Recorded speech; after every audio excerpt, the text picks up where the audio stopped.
they're only a leader in terms of the relationships with other people. You're only having influence in your relationships with other people. So leadership is in relationships, it's not in a person. Roffey Park, we still run a Masters in People and Organisational Development, so change management with a set of values at its heart. And that changed my life. You can't get a higher education without playing by the rules. You can bend them a bit, you can challenge them a bit, but you can't break them. Your measure of success is not how well your students think critically, or they're able to see things critically, or that you've developed their curiosity. It's have they managed to churn out a lot of information. This is the thing about this collusion thing, is it we all want something and we all agree, and yet we feel powerless to change any of it. And when I was studying, we talked about a paradox called detached engagement. At the heart of it, what it means is this ability to bring ourselves to a situation and influence change through how we show up. And we do that by noticing how we show up and being flexible in how we do that. When we're learning to be leaders, it's not about us per se, individually. It's about the nature of our relationships with other people. What would that, if I said that, what does soulful leadership mean to you? How we are able to be in relationship to other people in the here and now.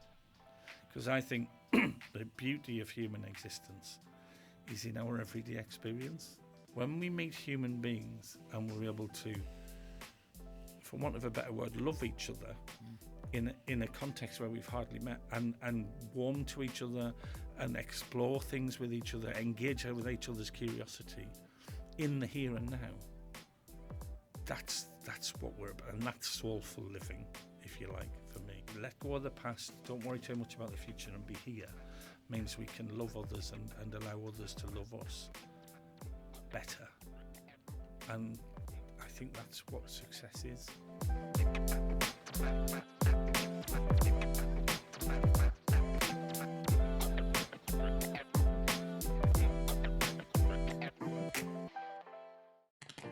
This is Geo.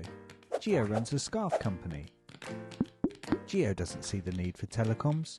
Everybody uses mobiles now. But can a mobile really be a business phone?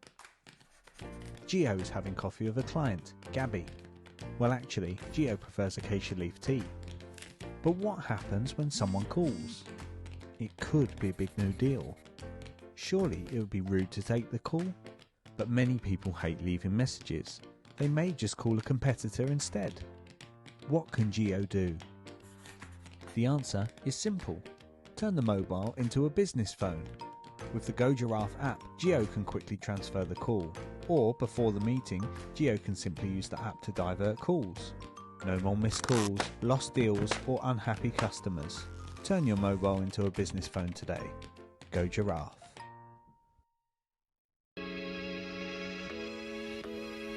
I'm on a mission to help the world to see success differently. Through sharing the stories of our guests, I hope to inspire those that listen. This is the Different Hats podcast, produced by H2 Productions. I hope you can join us on this journey.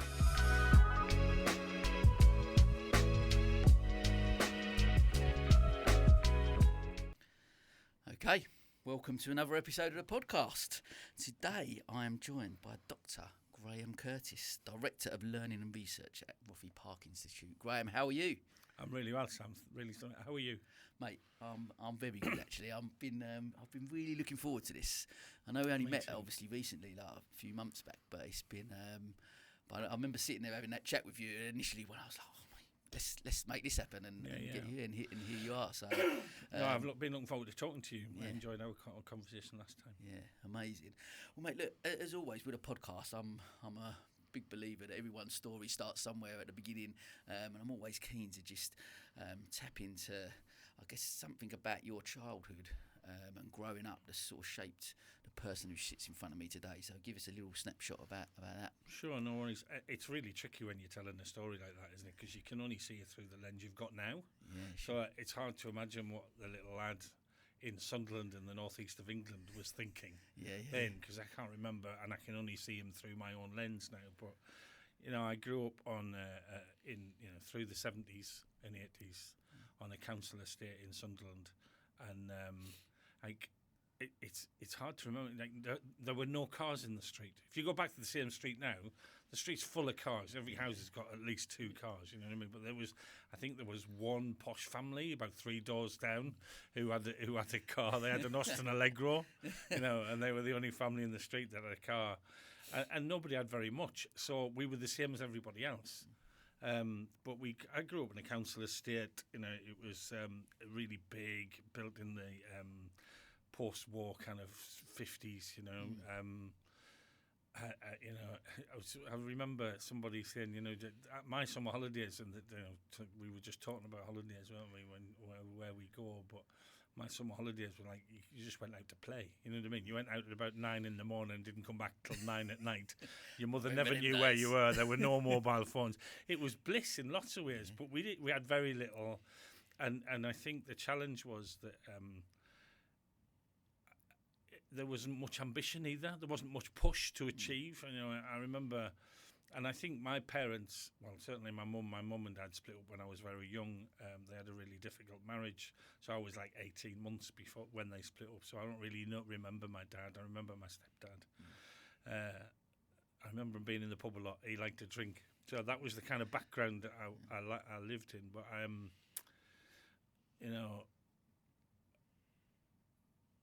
we didn't have very much, neither did anybody else. And it was...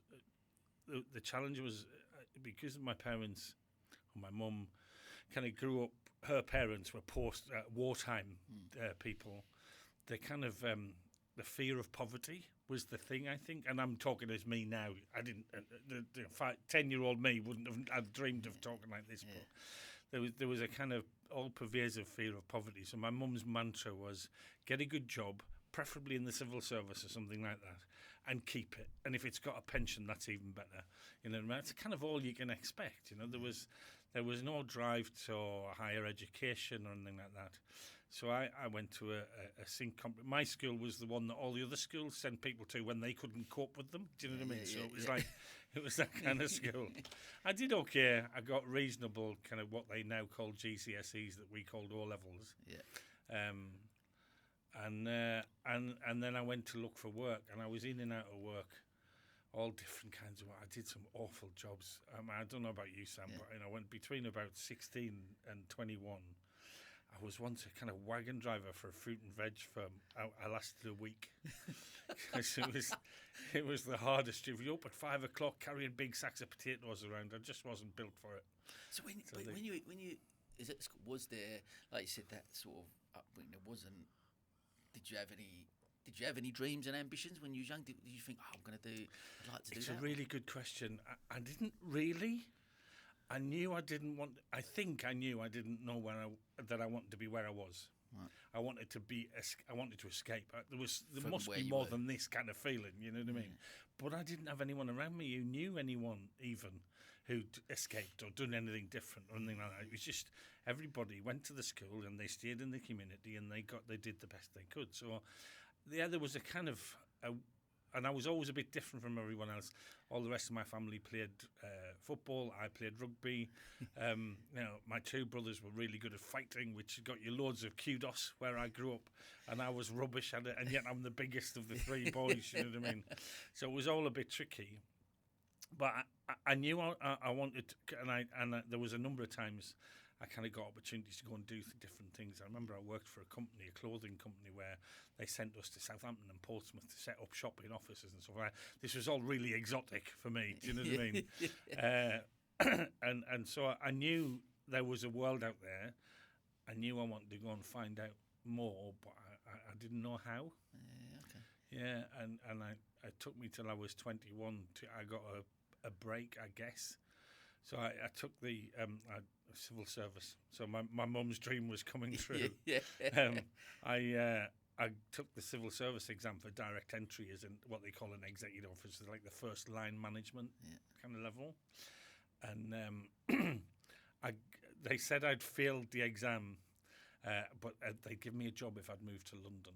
So I said, okay, I'll move to London. And they made me choose the departments. And the story was that the 3 departments you choose are definitely not the ones you're going to get. You know what I mean? You'll get something else.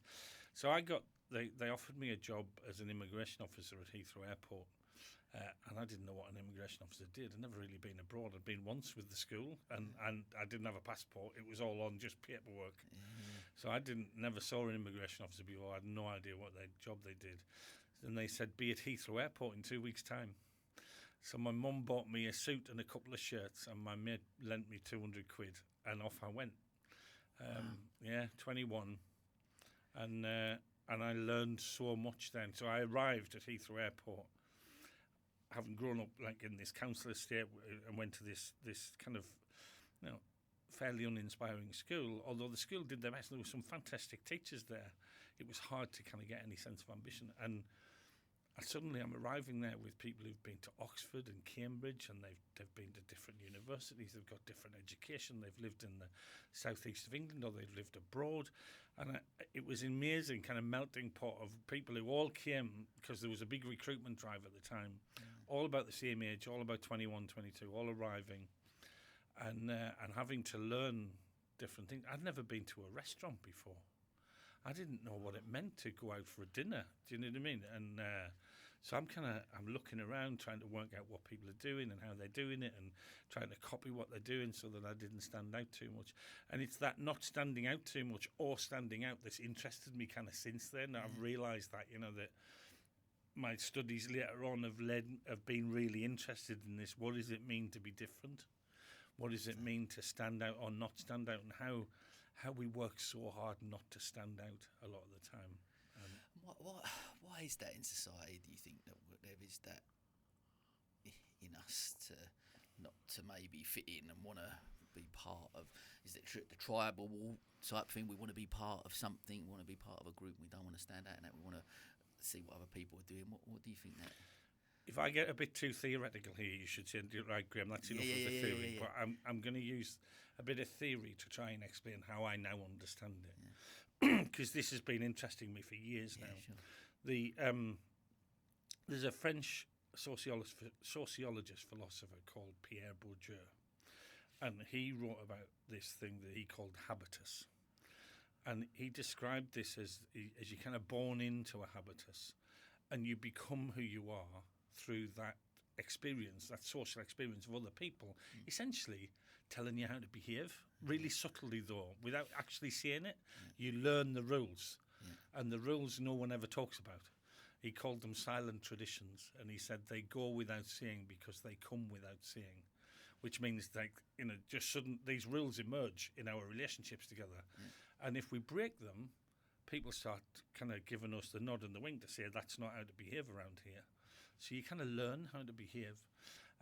And when you break those rules, you get what the academics call is a disciplining process.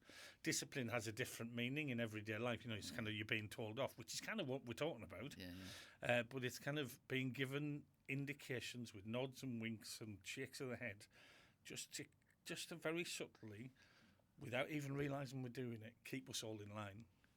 And I think that there's lots of books around that say that there's two things we really don't like as human beings, and you can argue, I guess, that there's a kind of biological or historical background, but one is uncertainty. We really struggle with not knowing what's going to happen next, and we make all kinds of plans and big ideas to try and avoid not knowing what's going to happen next. In fact, in fact, we really don't know what's going to happen next, do we? And the other thing that we really can't bear is being excluded, being on our own. It's not for nothing that prison punishment is about isolation, because isolation, your identity starts to degrade, because we only know who we are in relationships to other people, and when we haven't got other people to relate to, we start struggling to work out who we are, which is what Bourdieu was talking about. So I think to be like other people is working out who we are. When we stop behaving like other people, or we step out, then we struggle to know who we are. We struggle for an identity then. That's why I think, when we do step out, or when people do step out, they find a new community to belong to. And do you think that's what happened, like with you? Because I mean, you've painted a picture there, I guess, of your upbringing and ambitions, aspirations from it, and then. So what was it about you at 21 that went, like you said, you had in your mind, there's got to be something more out there. What else was it about you that at 21 go, I'm going to leave this comfort zone, I guess, of where I am, and I'm going to go and live in London and be part of, and come out of that where maybe friends at school, I'm assuming, maybe all still lived in Sunderland, lived in that area. Why would you want to do that? Why would you want to leave here? Was kind of people's response. It's often people's response. I think there's, I talked about there's two things we don't like. One is being isolated or being excluded, and the other is not knowing what's going to happen next. For some reason, and I don't know why, I have not been able to really understand it very well, I do have a relatively high tolerance for uncertainty and ambiguity. I'm kind of all right with not knowing what's going to happen next. In fact, not knowing what's going to happen next is a bit exciting. It's got a kind of something about it that's kind of exciting. So I think that was what it was. It's like I'm just going to set off. I don't really know where I'm going. I don't really know what I'm going to be doing. I know there's a kind of financial security to it because it was reasonably well paid at the time, even then. So I knew I was going to be all right kind of financially, and I think that's been true. The one thing I struggle with in terms of uncertainty is finances, and that talked about my mum's attitude and my grandparents, and I think that's where that comes from. So if I've got a bit of financial security, I'll do whatever. Whatever comes next is fine. So I was able to kind of step out and just have a go and see what it was all about, and it was really exciting. And I guess because one of the reasons I love doing this, because I think, and I find it so fascinating, because I think I've always been really curious, and I think that sort of element of uncertainty, you seem, I'm assuming as well by describing how you have, that there's that element of curiosity that you want to go and find out what else there is, and that, I think for me, like, I hope that my kids, I've got the twins are coming up to 9 now, that I really want them to encourage that as much as possible. I think like in schools, in education and stuff, I think to try and encourage curiosity is a big thing. I couldn't agree with you more. I think there's two things I would say. I think curiosity, and what I've learned in my adulthood, is to bring with that curiosity a kind of critical factor, a kind of asking really good questions about what's going on and why. Being able to say, well, what's this about? Why is it like that? Doesn't need to be like that. Could it be another way? So I think that kind of being able to being critical about the world and about ourselves, that kind of self-awareness stuff that we bang on about in leadership development all the time, and we don't really explore what it means. But I think that kind of, that tough feeling of, so there's three things I think I would argue is, one is curiosity that you said, so I think it's absolutely key to start with a wondering what's going on, how can I understand this better. There's doubt which comes along with curiosity, because if we're really, really curious, we've got to accept that what we used to think might not be right. We might have got it wrong, and actually that's quite a difficult thing to deal with sometimes. And when I've said this to others, they've kind of gone, doubt? Not sure I like that very much. It's not a very nice thing to think about. But it's kind of important. If you're going to be really curious, you've got to be curious about yourself and other people, and you've got to live with the potential that what you used to think might not have been right.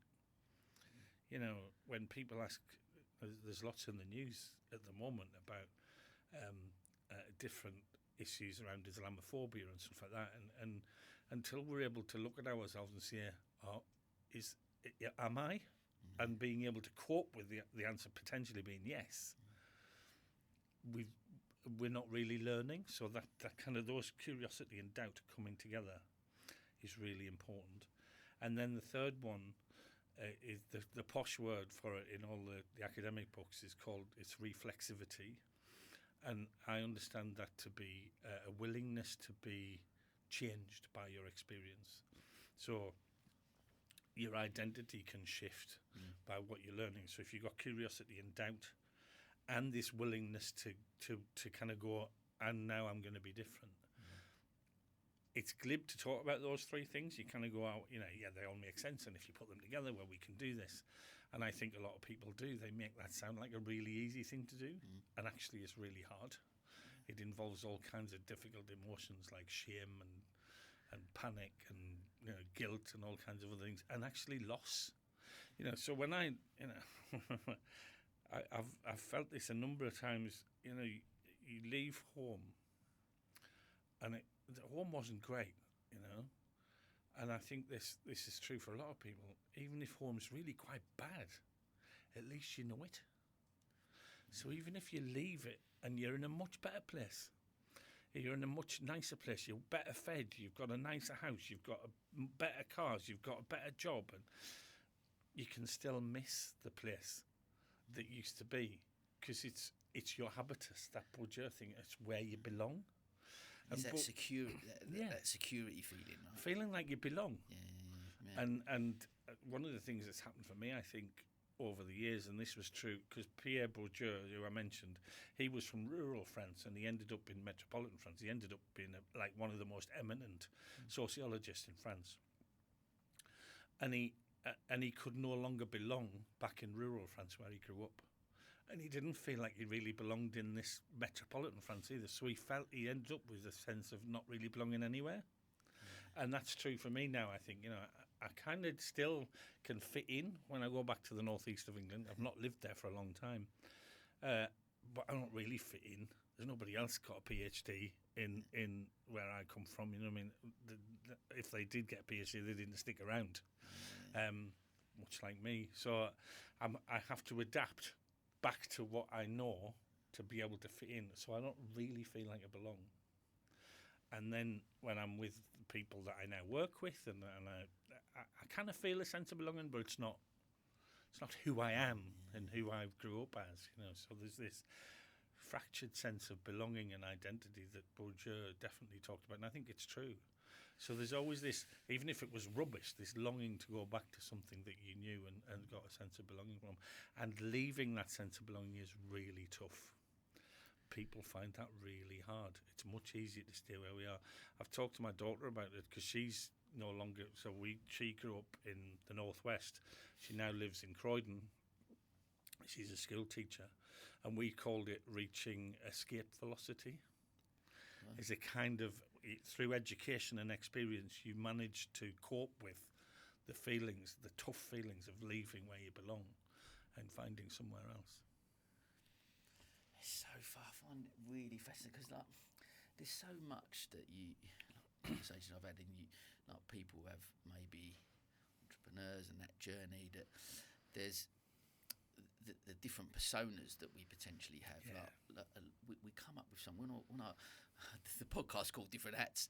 I know I wear baseball caps, but obviously the theory behind it is the fact that as entrepreneurs we have to be different things to different people, and the guys that come up with multiple persona disorder, which was an idea of like we feel like we have to be certain things to certain people based on our environment and how we adapt in certain ways, which I find really, really fascinating, because I look at what's come out of this so much, and I used the book by Bronnie Ware about the 5 regrets of the dying, that we've not lived a life true to ourselves. That's the biggest regret of the dying. So actually, as an individual, if I'm not getting up every day and living a life true to who I really am, and I'm wearing these different masks at different times, like where does that fit in? And that's, I find that balance. How do we as individuals get that right? There's a writer years ago called Irving Goffman, and he wrote a really interesting book about how we show up in everyday life, and how we show up, like you've just described. We show up in different ways in different contexts. We're still us. We're still the same person, but we often use like images like masks or hats to kind of talk about what we're saying, because it feels like you're putting a mask on. I think if you understand it from a Bourdieu habitus perspective, then it's you're being in different habitus. And you when I go home to Sunderland, my girlfriend at the moment, even when my mum's on the phone, Do you know what I mean? My voice completely changes and my vocabulary changes. And she giggles away in the background because suddenly I'm kind of got this really strong northeast accent and I'm using all these different words that I never use every day because that's how I talk to my mum and my brothers and that kind of thing. So when I do go back, I completely kind of perform this performance of being part of it. It's still who I am. I think there's a modern thing where there's this idea that we're one true self. And I think there's some truth to that in that there's something core about us that's true. And that we might call that values or principles or something like that. But those can be played out through loads of different contexts in very different ways. And I don't think there's anything inauthentic about that. And Irvin Goffman years ago said there's nothing inauthentic about that. It's necessary. Because if you're going to be successful in these places, you've got to be able to perform as expected in these places. It's just what we do. But it doesn't mean that we're not being authentic to ourselves. I think, in fact, I was thinking about this the other day. I put something on LinkedIn recently where, Alex Navalny, the Russian dissident, died recently in prison in Russia. And he's the most extreme form or example for me of someone who refuses to collude with what's going on in his country because he thinks it's fundamentally wrong. And I think that's the kind of principles of values. When they're breached, are we willing to stand up for them? I think that's where the authenticity thing is. Are we? In my studies, I called this a form of functional collusion because the function of it is to keep everything sweet and nice and we all get on together. Yeah. But when we get to a point in society or at work, and I think it happens a lot in organisations, we get to the point where we think something's pretty wrong going on. And the risk to us as individuals to point to that thing that's going wrong and bring it to the attention risks those two things that I said we really dislike. Exclusion, because, you read any story of any whistleblower in any time, the first thing that happens to them is they get excluded. They get sacked, or they get stopped talking to, or they get moved to some place that doesn't matter. Something happens to them that excludes them from the mainstream conversation because no one wants to listen to somebody pointing out that the emperor's got no clothes on. And then the other thing is uncertainty.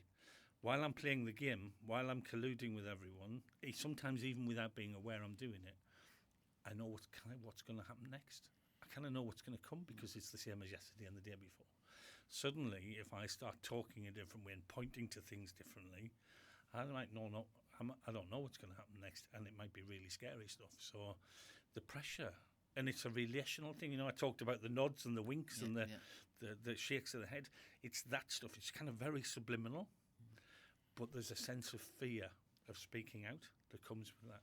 And I think that's true in lots of organisations, and I've worked in those situations, and I think a lot of people are. In fact, I've not worked in the immigration department for 17, 18 years now, but I just saw recently on social media an ex-colleague of mine has just left that area of work because he felt he couldn't live in the situation where the way things are now was breaching his principles, and he could no longer work in it. But he ended up being off sick for nearly a year because as a consequence, that sense of exclusion, not knowing what's going to happen next, is all what's happened to him as a consequence of being deeply uncomfortable at a principle or values level with what was going on. That really, because I'll be honest, on a personal level, really torn with this type of conversation, in the sense that I felt like I do loads of different things and you run around, but I go, how can I? But I really harp on about authenticity. I want to be. I like to think one of my values is I'm living an authentic life and I'm being true to myself and all of those things. What I find fascinating about what you said about the element of actually we can still be different, wear different hats, whatever it is, and be a different person in different environments, and still be our authentic selves. Doesn't matter. We can adapt to certain situations and still be that. I guess ultimately, if like you said about core principles and values. I think I listened to a podcast with Dr. Rangan Chatterjee, and he talks about identifying as a certain person. So whether like he was seen as Dr. Rangan Chatterjee, you know, so you look at like that element, and he was very much along the lines of, but what happens if I stop being a doctor? And where does that go? So whereas if you look at it and you say, actually, my core principles as an individual is I'm X, Y, and Z. You know, I'm honest, integrity. They're my values that I believe in. Then if you like, as you're I think that's what you're sort of alluding to.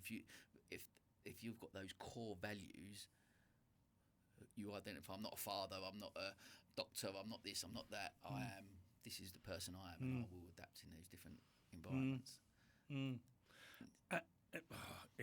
So first of all, so you started this podcast by describing me as Dr. Graham Curtis, and I have a really weird relationship with being called Dr. Curtis.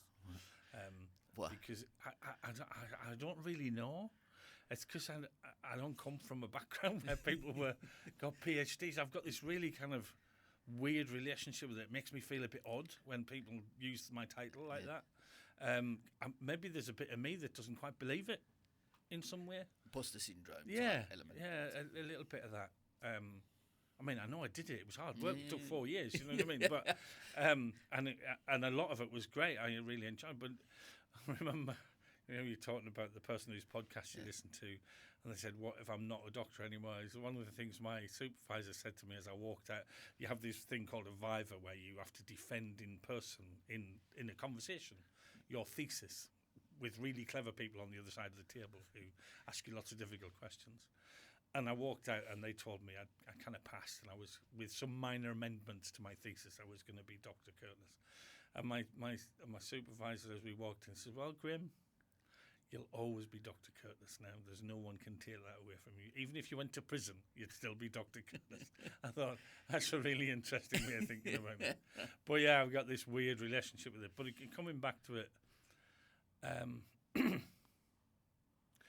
the other thing the same supervisor said, he's called Chris Moles, by the way, from the University of Hertfordshire. He also said to me, we were talking about values, and he said, and he was calling on some other authors, and he talked about values as this.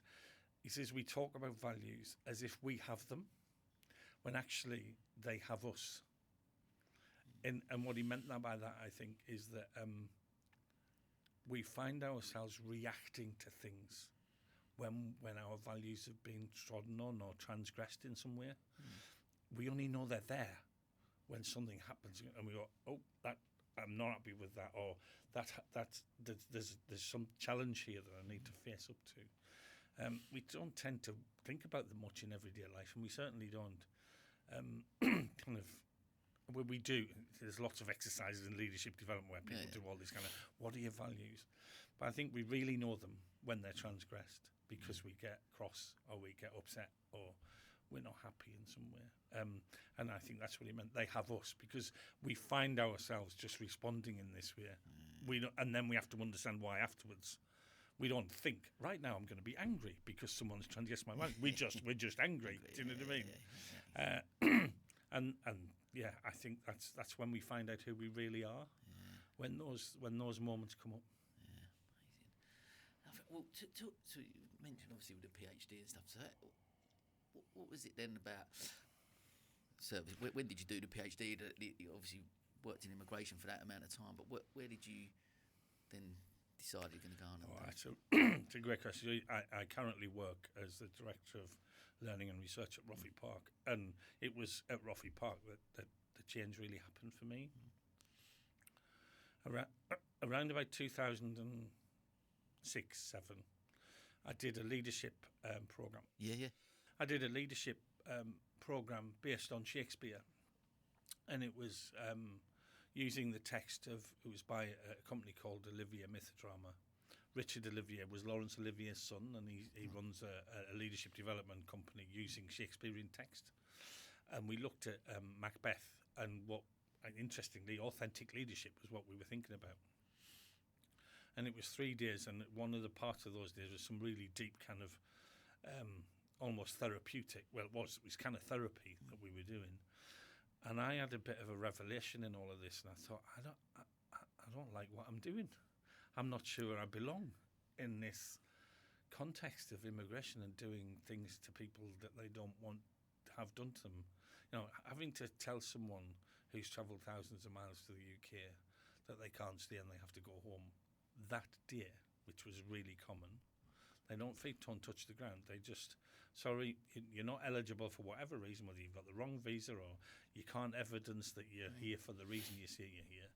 You're going to get on the next plane home. The law actually, I don't know whether it's changed, but the law actually stated the next available plane or a form of transport if it was a boat. So literally people would find themselves within hours being turned around and sent home, probably to abject poverty, because that's what they were trying to get away from, and thinking, well, I would do exactly the same if I was them. I kind of had all of these thoughts confronted to my values. I suddenly realised I've been transgressing my own values for years, and I couldn't continue to do it. And that started a process of changing jobs within the Home Office, where I ended up in a kind of change management role. And I managed to persuade them to sponsor me to do the Masters at Roffey Park. So that Roffey Park, we still run a Masters in People and Organisational Development, so change management with a set of values at its heart. And that changed my life. I did 2 years at Roffey Park on the Masters, and it opened me up to all kinds of different theories and ideas. And having never done any education beyond school, really, I did a couple of rubbish A-levels at college in that 16 to 21 years. I did really badly. What did you study? I studied English and drama. I wanted to be an actor. Really? That was my original dream. Yeah, I did do a couple of really bad auditions for drama school. I think I probably would have been not a very good actor. It's taken me years to say that out loud. You know, it's kind of like, just admit it to yourself that wasn't for you, because I had such a kind of powerful dream to want to do that. Because I'd loved Shakespeare and I was a fan of Laurence Olivier and all of this stuff was going on. But anyway, what was the question? I forgot what the question was. Yeah, I'm just trying to, like, so you obviously you've done the PhD at Roffey Park, yes. And so that was the change. You were saying that the immigration stuff, you've questioned your values there, and then you've gone on this path to, I guess, lifelong learning. That element of going back to education, because I talk about education on here quite a lot, and I obviously getting to know a bit more about the Roffey Park Institute and the behavioural change, all the different things that they promote. I'm really keen to tap into what's your take on traditional education? Right, it's a great question. So Roffey Park helped me because it was built on some principles around what they call self-managed learning. But I think what we do now at Roffey Park is what we call self-directed learning, and it's adult learning based. So there's a few theories around adult learning.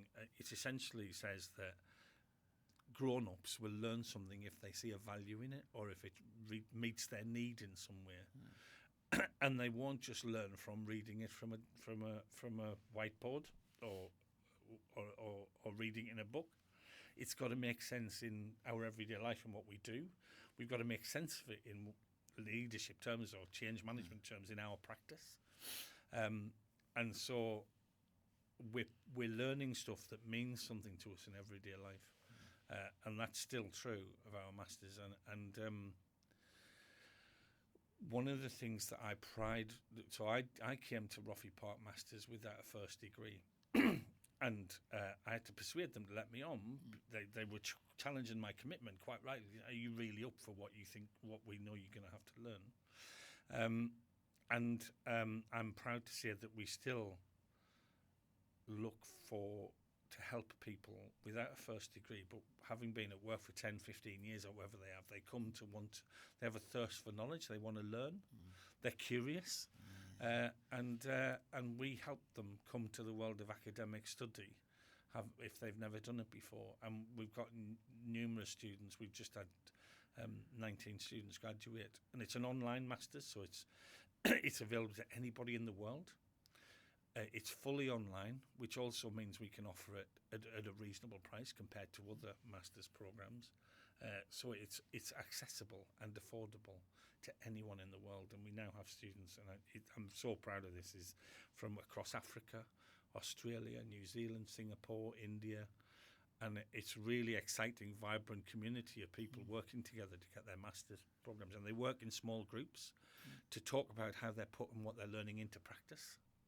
So they develop these fantastic relationships in these small groups with people they've never met. And it's it really has challenged my ideas of how we do this kind. Because sometimes, as I said before, learning about ourselves, stuff that we perhaps weren't necessarily proud of or didn't want to admit to, can be tough. And we learn that in these small groups. We change who we are. And you've got to have a high level of trust in a group to do that. And I'm proud to see it. And it's the students that do this together. They build that trust together in these small groups with our support.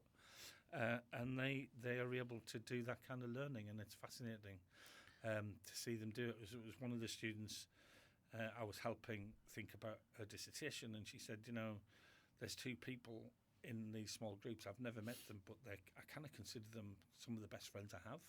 And I've told them things I've never told anyone else. And they've never met them. And they met them for the first time the night before graduation. We had a dinner before graduation and they met them there. So I think that's...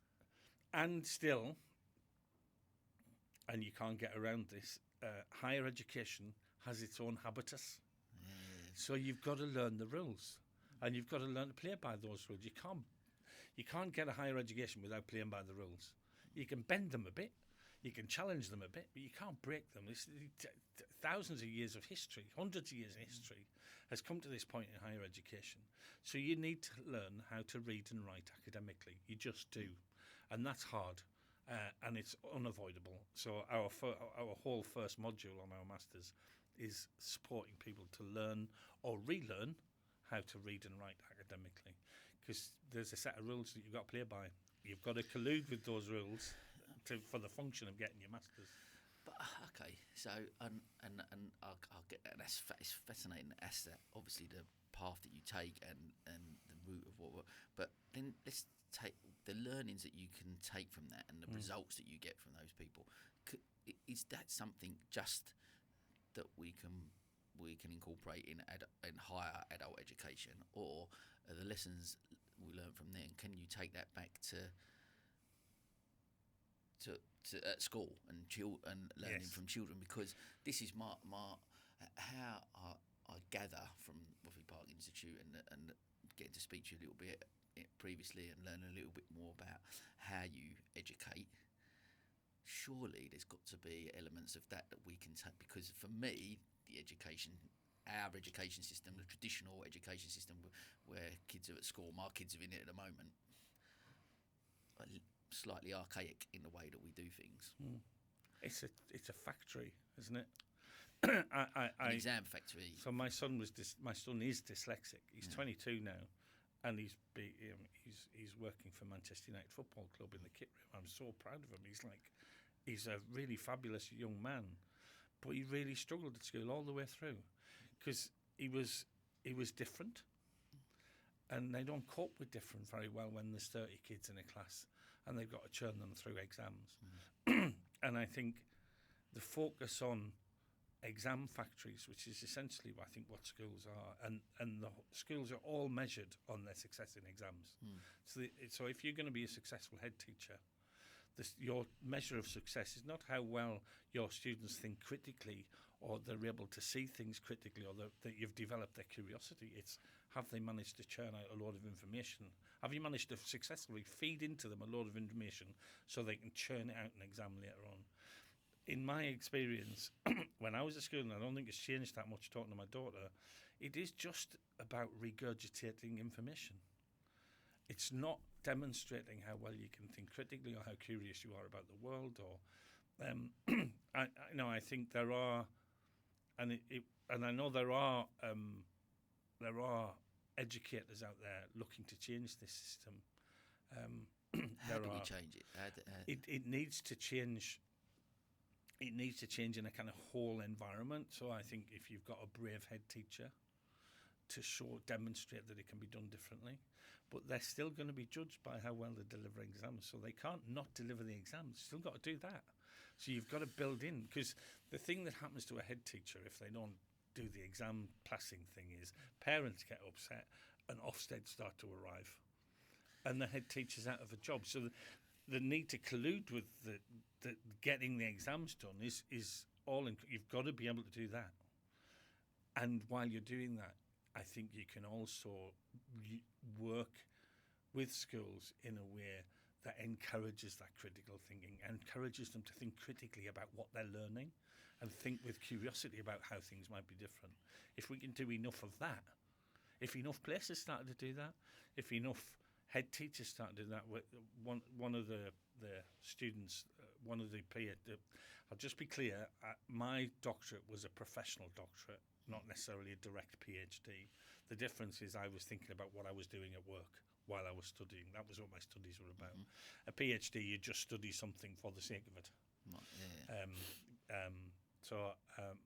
Just to be clear, mine's a professional doctorate. Yeah. I prefer that, if I'm true. But although the universities can be a bit snooty about professional doctorates, it's not quite as good as PhD, is it? It's like, this kind of stuff that you get. Anyway, one of my colleagues on my studies, he was a head teacher. He's no longer a head teacher. And he was working in this very space we're talking about. How do we find ways for schools to be different, to encourage especially teenagers to think more critically beyond themselves, about themselves and about others, and to be more curious about the world. Because I think if we got enough head teachers thinking that way, if we got enough challenge in the system, then we might have a chance of moving it slightly. And you get moments in time, don't you, where things have the potential for change. So the really sad death by suicide of the recent head teacher put under so much pressure by the Ofsted inspection, and there was a huge outcry afterwards about Ofsted inspections, whether they should change. So for me, that's a moment in time when there may be an opportunity for things to change. They may just go back to the way they were, and sadly, as far as I can tell, it looks like that by gradients. That looks like what is happening. It's all very sad, but then we'll end up back where we were. But there's the potential for change in those moments that are highly unpredictable. We don't know that's going to happen. But how do we respond to that opportunity, that fracture that happens where we've got an opportunity to get in and change what's going on and adapt what we're testing schools for? What do we measure school success by? Because, and I don't know what your kids' experience is, but my daughter had a quite reasonable experience at school. It's a bit more of a kind of forward-thinking school that she went to. My son's experience was awful, to the point where he's having therapy in adulthood around trying to understand that experience differently. I don't know how you do it. We all know we want that, but this is the thing about this collusion thing is we all want something, and we all agree.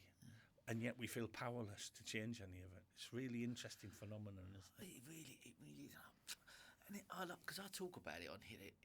It's one of the reasons I was so fascinated to get you on, because I talk about it on here. Now, it sounds often I'm slagging off the educator, and I don't. I think the teachers have just got a really, really tough job. I think there's some amazing teachers out there. I've often used the example about I've got twins, so there's an obvious comparison because they're the same age. So you go, but I've got one that takes after my wife, who's very academic and loves reading, and she's the way she learns is perfect for a school environment the way it is at the moment. My other twin Lucy, she is a little bit more like me. Maybe academically doesn't respond as well.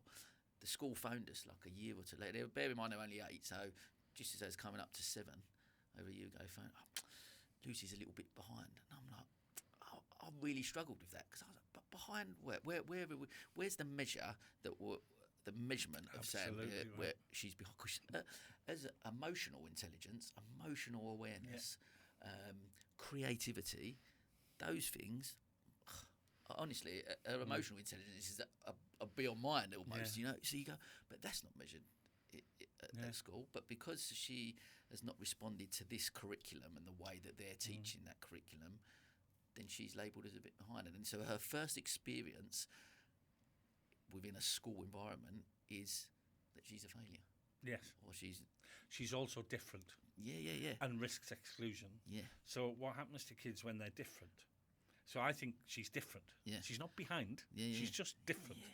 Yeah. And it's kind of normative, kind of creating a norm where if you're not at that norm, or we end up with behind and above and beyond and all of those things. And who says? They're different, and the school can't cope with different because it can't create a whole microcosm of new different approaches for one or two peoples. I do get. Look, I'm aware that you can't go right. We've got to have some form of structure here. We've got to have something, but we can't do that. I've got 30 kids, and if all 30 kids are different, I've got to respond or treat them certainly different. And of course, I get that. So I guess that's my thing. That I don't know the answer to. Societies do this, though, don't they? I don't know what it was like when you were. So anybody that was different when I went to school went to a special school. Yeah. And the last thing anyone wanted their kid to do was end up in a special school. Because the stigma associated with the special school. So if no matter how we talk about those things, creating spaces for people who are different, we isolate them. And that's the last thing anyone wants, because they want to be like everybody else. It's absolutely heartbreaking to see kids realising that they're different. And because we don't celebrate difference, we celebrate sameness. We celebrate normative kind of behaviours. If we could celebrate difference more, if we could celebrate difference differently, but this is a really important point, I think, because it's easy for us to say, well, it's the schools, or it's the government, or it's the system. This is the thing that you hear all the time. It's like the system is doing something to us. My firm belief is the system doesn't exist. It's us together that are doing it to each other. There's power dynamics in that. We're all involved, and we're all involved in a certain way. One of the questions you asked is, so what do we do? And I've come to and there's not just me. There's a lot of literature around what they call practical judgment, or what Aristotle called phronesis. But it's a kind of judgment making in everyday life, where we try and affect things the way we want them to be. But we're always, and I've been doing it I've noticed I was doing it in this conversation with you. What am I going to say? How challenged am I going to be? Am I going to say something that later is going to get me into trouble? Am I going to say something talking to you that might go out in a podcast that Roffey Park doesn't like, or that somebody in government doesn't like, or somehow I get myself into trouble? And I think we're always doing it every day together, trying to make judgments about what to say and what to do that gets us to where we want to be, but doesn't cause so much trouble as we get too noticed. Do you know what I mean? Yeah. And it's like, because if we get too noticed, we're running the risk of not colluding. We get excluded, or we get punished. So we're trying to find a route, and I think this is the heart of leadership, actually. Great leaders are the ones that are able to plot a route, and often we don't notice them. They're not the big famous leaders, but they're very effective because they plot a route, making excellent judgments about when they can challenge and when they can't, when they can push that envelope and when they need to go with the envelope in a different way. And over time, through those judgments, they're making headway. It's slow, it's steady, it's not big bang, but it's making headway towards the thing that we're all trying to achieve, but without getting themselves excluded or punished in the way that stops them being effective at what they're trying to do.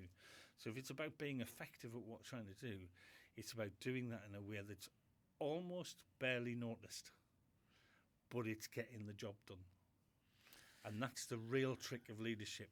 I know I think we often hold up, rightly, the people who sacrifice themselves in leadership terms, the Martin Luther Kings of this world, the Gandhis of this world, who end up high profile, suffering quite a lot in their lives through their views and their behaviours, what they choose to do to resist the collusion, as I would call it.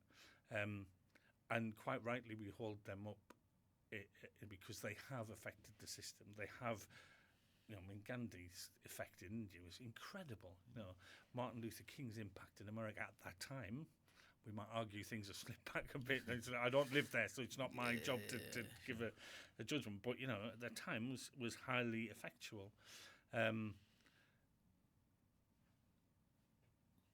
Those people suffered quite a lot in their lives for the actions that they take. There'll probably be loads of other people who we don't know and we never heard of, who did the same and suffered, and we've never heard of them, and they didn't have a lot of impact. I think if you want to live to fight another day, if you want to carry on being effectual, this kind of for the ordinary ones of us, for the ones who aren't Gandhi or Martin Luther King, because I include myself in this fairly ordinary life that I've got. You know what I mean? Trying to push the envelope a little bit, trying to find ways to challenge, trying to find a position of power enough to just give it a nudge that way, or sometimes we get a chance to really give it a push. And when that opportunity comes, then we give it a push. Am I making any sense at all? So much, yeah. I thought that it's really fascinating, that part, because you look exactly that. You look at it, and it's a lot, whatever you look at within the news or social media, cancel culture and stuff like that. There are people out there that are maybe questioning the system slightly, or questioning certain ways of doing things, and saying actually we can look at this. I follow a guy called Simon Squibb, who I find quite fascinating. Talks about education and the education system and how it is, and how we can change people's minds and what that looks like, and those types. And I do think that actually there are people that, like you said, there's ways of doing things, and people will be there, but they will really push against that, and they might not be around for very long. Can't absolutely.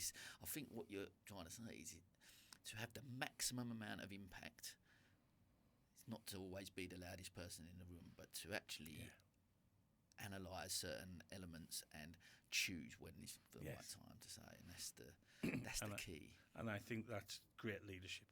Yeah. When people do that, that's great leadership. It goes almost unnoticed because it's ego-free. It's not about them. It's about the impact they're trying to have. So it's not someone who's trying to be famous or trying to be the loudest person in the room, as you put it. It's about getting the job done. And I think those are the people that I think are the real heroes in life.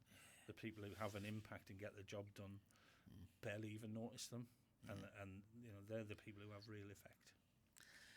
And the other thing, we'll move on from the education slide, but just before we do, is there an element of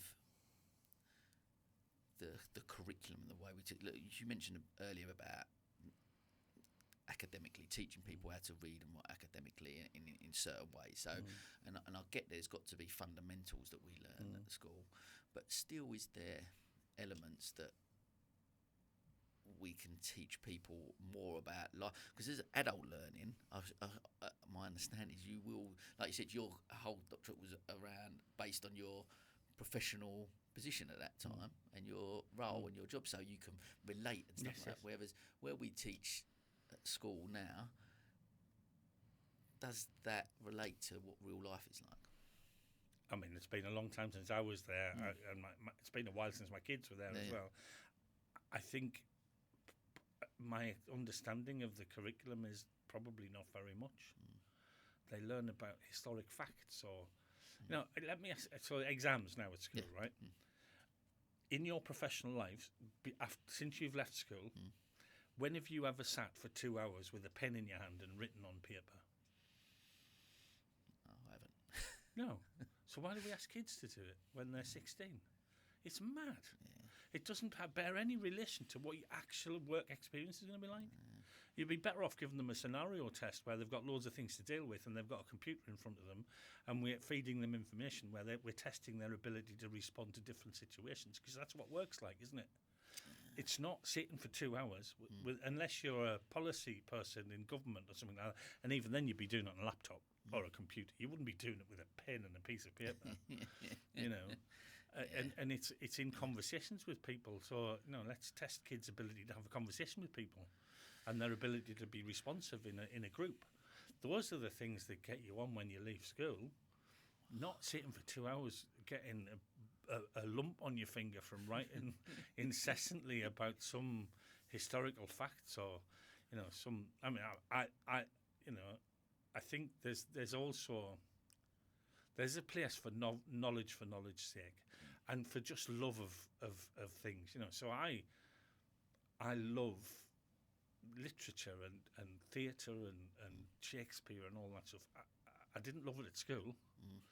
I hated it because I was being taught it.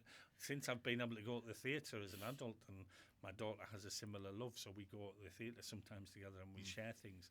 But I think testing kids differently. I mean, you could see a whole different system in place for all of that, couldn't you? It's about how we get from where we are to where we want to be, which comes back to this nudging the system thing. Because I agree. I think that one of the things that has got me anywhere in life has been the fact that I believe I can go into a room and sit and have a conversation with someone. Whether that's come from me playing football and being in a changing room and being around that environment, whether that's just been my upbringing and whatever it is, I just feel that I'm fascinated by people. I love chatting to people, and I enjoy having conversations. And but that skill, being able to walk into a room and just have a conversation with someone, build a relationship with someone, that's not measured at any form of my schooling life, and probably the biggest skill that I've come out I've grown up with, and yet nothing to do with it is the thing that I think makes us more successful at work. And we criticise, don't we, about, well, it's who you know and all of that stuff. Well, it often is, but you didn't just suddenly know them.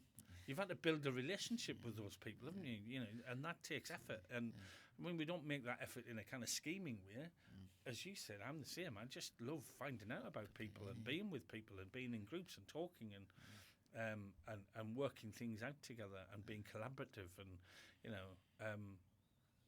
and being interested what's going on. And I've found nearly everything. When I got funding to do the Masters at Roffey Park, I didn't get it because I was the cleverest person in the team. I asked for it, and then I persuaded 3 managers to spend nearly half of the training budget on letting me go and do the Masters. My argument was, we don't know much about this people change stuff. If you let me go on this Masters, I'll bring it all back, and I'll be able to let everybody else know. I'm really passionate about it, and I talked about it. They interviewed me for an hour, and they gave me the funding. They didn't give me the funding on the basis of my exam results or the pieces of paper that I could do or anything like that. They gave it because I persuaded them to do it in a conversation. And I think there are moments for all of us in our lives where we've managed to get through a door that opened up for us slightly through persuading others that it was the thing to do, or having a conversation with people where they invited us along. That's often the way, isn't it? You kind of you have an impact on someone, you have a conversation with someone, come and meet so-and-so because they're interested in the same thing, and you end up in a different group with a different conversation, having more influence. So that's that practical judgment stuff again in conversation. Okay, I'm just going to say something about one of our sponsors, Riveting. The world of cars, vans and minibuses is often a pain point for many of us. The hassle of finding the right vehicle, let alone looking after it, are all more things to add to our lists as busy people. Riveting's mission is to make motoring manageable, and that's why they provide leasing, purchasing, servicing and vehicle management. So whether you have one family car or a fleet of vans for your business, Riveting are your trusted vehicle supplier. Visit www.riveting.co.uk. Okay, let's jump back to the podcast. There's a few things, obviously, I want to delve into the leadership piece. Obviously, especially at Roffey Park, leadership and development, and how you sort of teach it. I'm interested to talk a bit, especially with a lot of our listeners on their own businesses. What makes a good leader? Well, first of all, it depends on the context. We've talked all the way through about there are different things that work in different contexts. So, leaders show up differently depending on where they're working and the habitus they're in. I think there are some key things. Talked already about the curiosity, doubt, and willingness to be changed. That old poem that I think it goes, if you can keep your head while all around you are losing theirs. It's then you're a man, my son. But I kind of, let's change the word man in that. The world's moved on since Kipling wrote that poem. But and there's something in that in when I was studying, we talked about a paradox called detached engagement, an ability to be fully engaged with others in what we're doing, but have a level of detachment where we can notice what we're doing at the same time. I said earlier where I said I was having a conversation now with you, and I was noticing, I was choosing my language. I was choosing different ways to talk that I thought might move this conversation on and talk about the things I want to talk about, challenge some of the things that I think are not great in the world, but not use language that's going to be inflammatory or cause problems. So I'm doing that, but I think we're all doing that all the time. Yeah. Some of us are able to notice we're doing it. And there's a great skill in leadership, I think, noticing what you're doing while you're doing it. And that noticing then gives you an opportunity for choice, for agency, as we call it, to choose what might be the right path here and doing it in the moment, doing it instantaneously. What some authors have called reflection in action. Reflecting while you're doing things, challenging yourself and noticing what's going on in groups so that you've got more choices available to you, so your practical judgment can be better because you're able to notice these things. And I think we can learn that by practicing it. Do you think that someone will go in as a leader, whatever that context is as a leader, but those skills that we can all learn them? Yes, and I think that's what we're teaching in our masters. At the heart of it, we're teaching critical reflection, which is being able to read something or listen to something and critique it appreciatively. So you're not just finding what's wrong in it, you're kind of appreciating what it's trying to do and also finding ways that it might have been better or what might be flawed in it in terms of how it's constructed. So I think those skills are great, but I think what people are learning in our master's program is that ability to have detached engagement about themselves. So they're able to be curious about themselves and they're able to be much more flexible in their choices as they're working. So the master's is about organisational development. It's a kind of OD is a term in the world. It's a kind of community of people actually who work with humanistic values, so putting people first and that kind of stuff, and thinking democracy, finding ways to be democratic in judgment making in organisations, and that's what our masters is about. So we talk about practicing organisational development, which is what the people are doing. But I think they're also practicing leadership, contextual leadership, finding if they're in a space of influence in an organisation at work, how can they influence that in a way that moves whatever it is they're doing towards a more people-focused approach? So that I think that's, and they are learning. So there's this term in organisation development that's called self as instrument. It's a big fancy term, or use of self, which I don't like because it feels like we're instrumentalising ourselves. We're making ourselves an instrument, which it's I wouldn't call anybody a tool. That's back in Essex. It's a whole different meaning, right? But I've just got to. Anyway. But I think at the heart of it, what it means is this ability to bring ourselves to a situation and influence change through how we show up. And we do that by noticing how we show up and being flexible in how we do that. And that's what we're teaching. And I think that's a leadership thing not just a change management or an organisation development thing. I think there's a leadership thing in that, and I think that's what we're trying to teach leaders in our leadership development as well, expanding their awareness of themselves and how they impact on others and how others impact on them. Because that self-awareness has got to be it's got to be at the heart of that, as you're saying. Like, that's the I think yes. I think one of the problems with leadership development is we tend to do it very individualistically. You know, we talk about people as being great leaders. If you name the greatest leader in the world you've ever thought of, put them in a room on their own, they're nobody. They're just a person. They're only a leader in terms of the relationships with other people. You're only having influence in your relationships with other people. So leadership is in relationships. It's not in a person. So when we're learning to be leaders, it's not about us per se, individually. It's about the nature of our relationships with other people. So actually what we should be exploring is our relationships, not ourselves. So I have a bit of a challenge with this idea of self-awareness, because what we mean is awareness of our ability to relate with other people. That's really fascinating.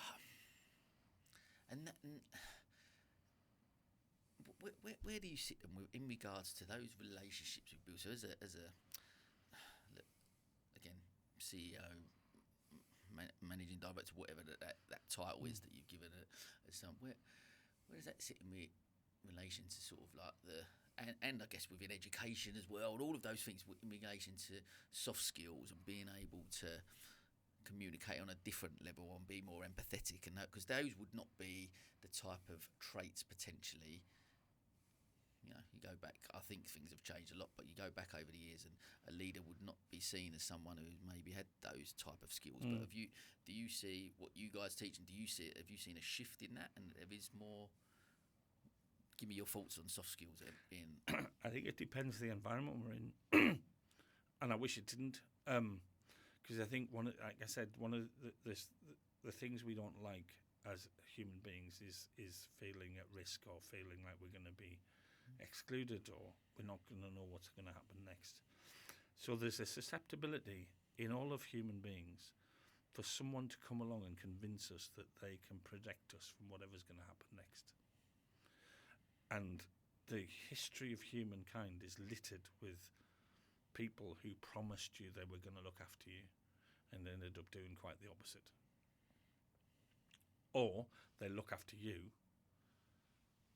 by not looking after, in a big way, other people. So I think we've got. This is why I think that I mentioned the Emperor's New Clothes earlier, and I think it's just a fantastic example of this. You know, if you were the story of the Emperor's New Clothes is this emperor has got, he really fancies himself a bit, and two guys come along and say, we can make you a lovely suit with the finest cloth, but you'll only be able to see the cloth if you're really clever. And this goes out amongst the community, you know what I mean? So no one's going to admit to not being clever. So they all collude with this idea that the emperor's got this fine suit on. And it's only a child at the end of the story in the crowd that is able to say, hang on a minute, that fella's got no clothes on. Because he hasn't learned the rules of society yet, that child. He hasn't learned to collude with the habitus. That everybody, so he doesn't care whether he's clever or not. He doesn't no concept of that. So he just says it as it is. The interesting thing about that story is it carries on regardless. No one else says a word, and the emperor carries on as if nothing had been said. The clever people in that. So let's just pull that story apart. Let's imagine you're an advisor to the emperor when these two charlatans come in and try and flog him a suit. If you've got the humility to say to the emperor, can we entertain the possibility that these guys might be bad guys and actually we are clever, but we are not. The suit doesn't exist. Can we entertain that idea? If you were clever enough as an advisor and made the right practical judgments to help the emperor see themselves as others see them, then that would be a more successful leadership position, wouldn't it? Not shouting out that he's got no clothes on, because that's just going to get you killed potentially, or get you called stupid and excluded. So I think it's a great example of where opportunities for practical judgments for people involved in that story that don't show up in the story, but they would have been there and they could have had an effect if they'd understood that they needed to nudge rather than shout. And I think that, again, what I would try and take from that, and correct me if I'm wrong potentially, but along the lines of that actually in any organisation, whatever we're doing, we're all leaders at some level, and we can all be leaders. Yes. At different forms, right? Yeah. I just want to say I've used the word nudge a lot, and there is a book on nudge theory. I can't remember the name of the author. And I think one of the challenges is whenever we write a book about something, whether we intend it or not, it kind of instrumentalizes or makes a thing of the idea that we're talking about. And I think, from what I understand, there's a number of government approaches that have tried to embrace. I think the Blair government did it, the kind of nudge theory, the idea that you can just give things a bit of a shove here and there. But the problem with that is you can't know what the right nudge is going to be until it's facing you, because you don't know what's going to show up in any different situation or context. So you can't systematize it. You can't tell people how to nudge. They've got to make a judgment in the moment about what the right nudge is. And I think that's the problem with people who take up nudge theory, as if it's a systematizable thing you can instruct people on. You can't instruct people how to be good leaders. You can prepare them for making good judgments in a moment. That's what we're trying to do. We're not giving them a recipe of what a good leader does, and if you just keep doing that, you'll be successful. We're saying you don't know what you're going to face, but giving you a set of capabilities or awarenesses that can help you make better judgments in a moment that you don't know when you're going to face or what you're going to face or what that context is going to be. That's the skill, the capability, not a recipe. And that's why I think whenever it's an unsatisfactory answer to say when someone says, what is great leadership? To say, well, it depends. You know, I mean, that's not a great answer, is it? But essentially, it's the true one. But and it takes so much from, because I think you're absolutely right, and that's the thing, that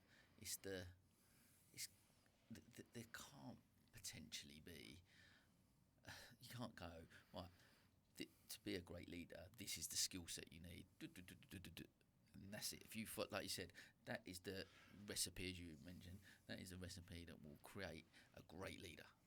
And then, like you said, you put that great leader in a different context, a different role, or whatever that environment is, and that specific set of skills won't work. Yeah, and I think there are many people trying to sell that kind of leadership recipe. I think it exists, and it's really tempting.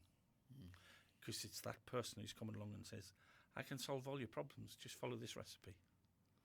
So that's that reassuring person who's going to come along and say, I can protect you from all the uncertainty by just following this recipe. And that's a dangerous path. It's like in the old Wild West, you had a snake oil salesman who would trundle into town on his horse and his car with snake oil that will solve anything from cancer to a common cold. You know what I mean?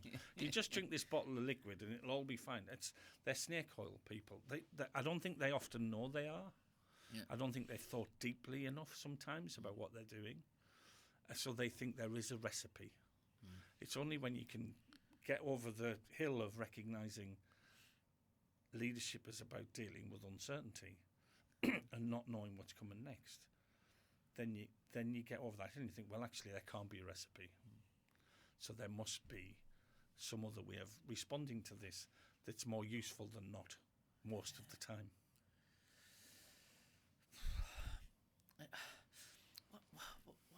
We're on leadership. I did want to tell us, I got interviewed recently by, there's a woman I know who's writing a book about soulful leadership. What would that, if I said that, what does soulful leadership mean to you? I think the word soul can be really problematic in the same way as authenticity can be. Yeah. I think soul, the idea of having soul means different things to lots of different people, and lots of different faiths have different views on that. So I don't think, this is one of those moments I'm going to choose what to say here, so I'm not too controversial. I don't think there's anything inherently in us before or when we're born that makes us who we are. I think we become who we are through our relationships with others. From the moment we're born, we start to shape relationships with others, and we become who we are through that process. I could quote 3 or 4 authors that would support that contention. I'm not going to, but I subscribe to the idea that we become who we are. So we don't have a soul planted in us when we're born, I would argue. Freud called it the id. There's lots of other different versions of it, but in the idea that there's something inherently us as we're born, I'm not buying that.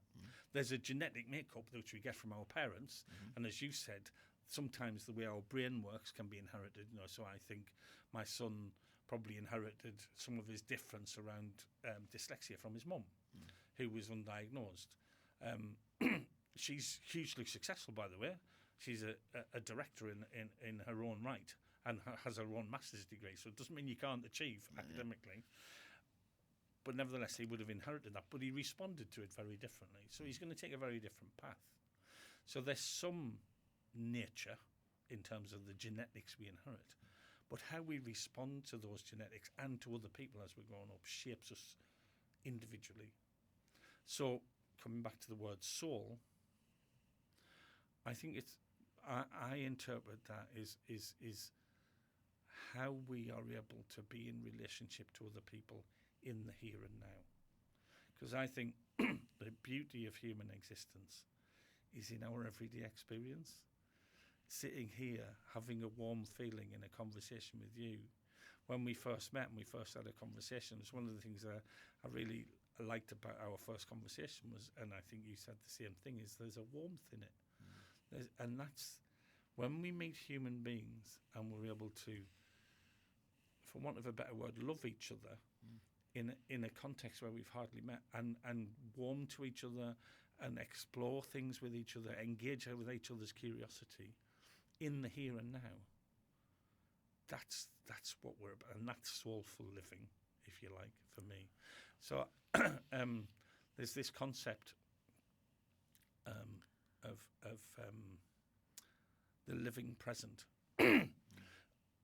and the living present it's inevitable that what we think is possible now is shaped by the past. That habitus stuff I was talking about. And it's also shaped by our anticipation of what might happen next, so the future. Our ideas for the future and our experience of the past shape how we're able to respond in the here and now. So we don't have full free choice in our everyday judgments.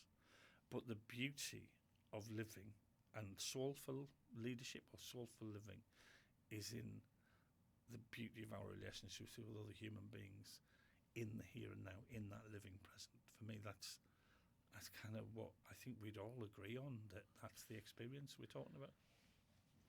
100%.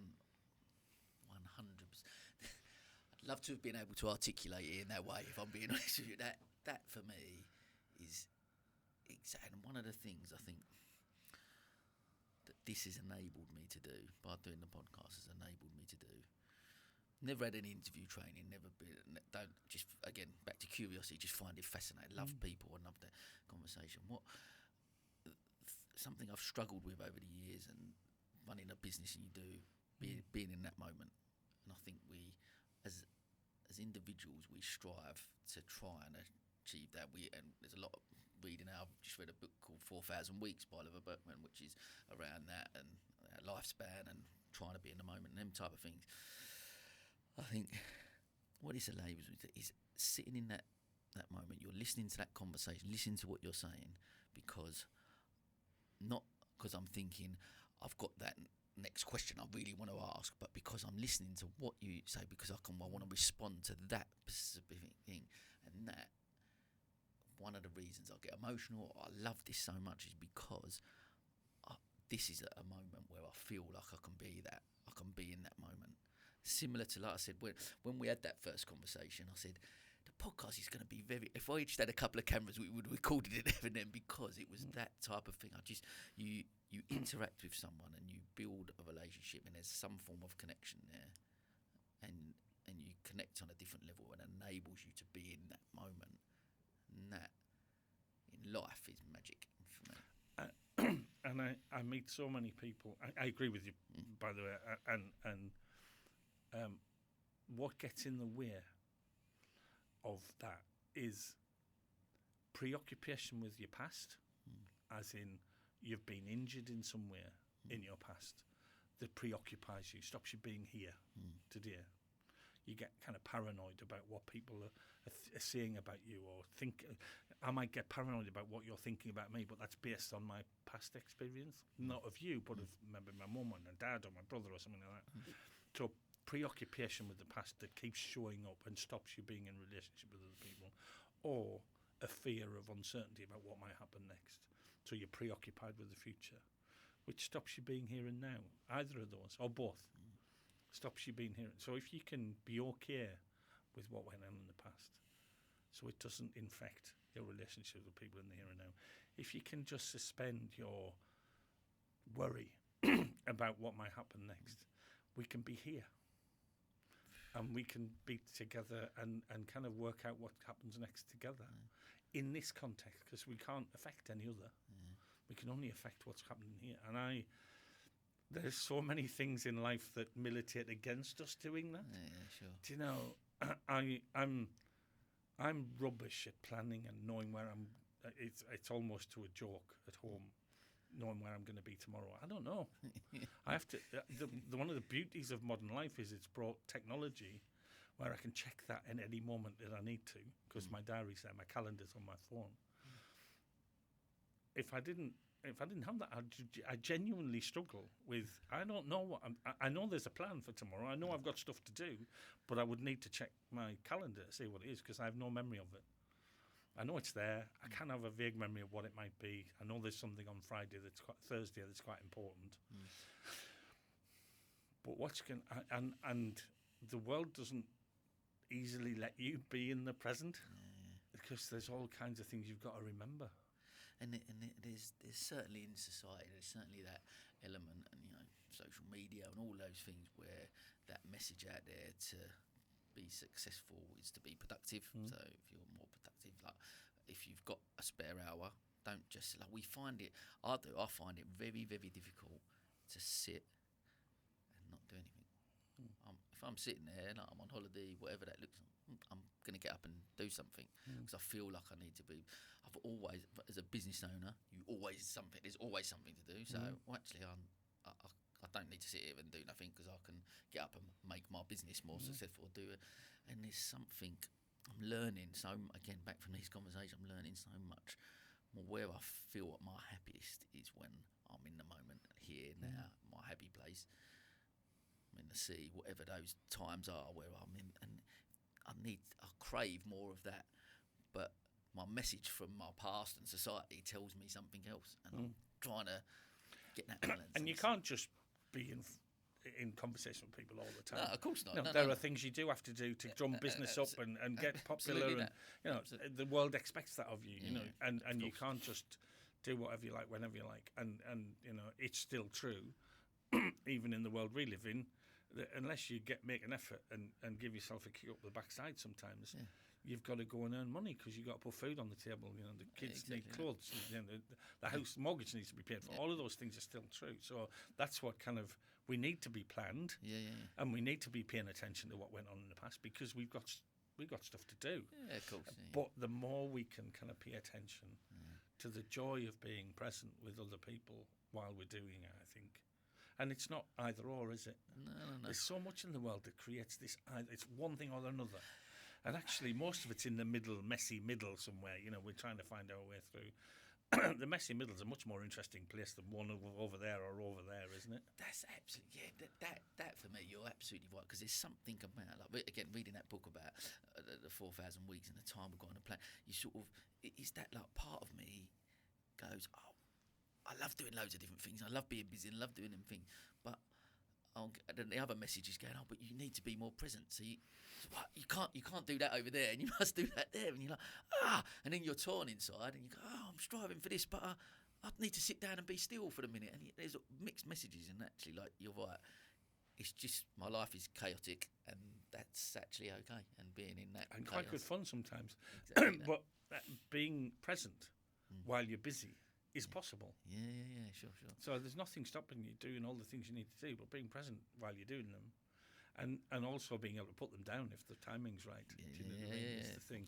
So when you see so many of these stories on you, and if how old are your kids? 8, did you 8, say? Yeah. So if one of them tugs you on the jacket and says, "Dad, can we throw this ball around," or something like that, are you able to, in your busiest moment, to kind of go, that can wait? That's the hardest, and I'm the first to admit it's the hardest thing to do, but it might be the most rewarding if you're able to do it. And making those judgments in everyday life is what it's about. Being aware of ourselves when we're preoccupied with the future, that stop us being here and now with in the relationships that most nourish us.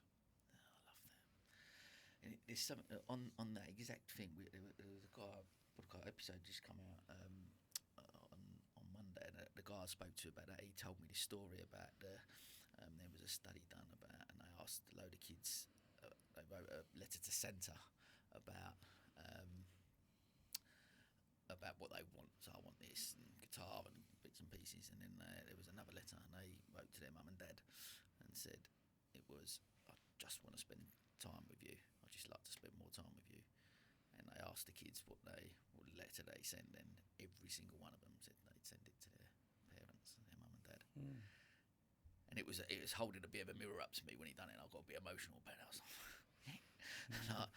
because I am guilty of exactly them things you just mentioned. Sometimes you are on the phone, but trying to be mindful of that. I'm aware of it, so trying to be mindful of that, and in that judgment going, because they're not going to be 8 forever, or 9 or 10, whenever they are, and trying to take them moments and go, that is making those choices that you're saying, getting in that position and making those choices that, gee, that can wait, and I'll make that decision, and that then being in that moment at that time. And I wasn't always good at that either. You know, as my kids grew up, and they'd be the first to tell you. Sometimes I was preoccupied with myself and what I was doing in a way that took me away from them.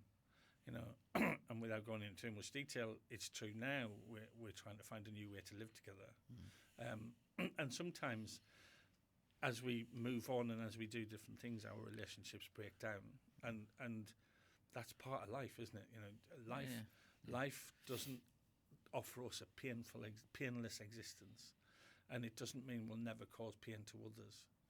Finding your way through that. Coming back to that soulful thing, trying to find a way through that pays attention to what we're doing and how we're affecting other people, and accepting it's painful for us too, because pain is part of life, and discomfort's part of life, and the breakdown and the renewal of relationships is all part of that experience. Finding a way to keep talking about it, if we can, is the way forward to in the present, because as that stuff happens, we can get preoccupied with the past. We can get preoccupied with what was, or what the expectation was in the past, or worrying about the future because that's fundamentally changed.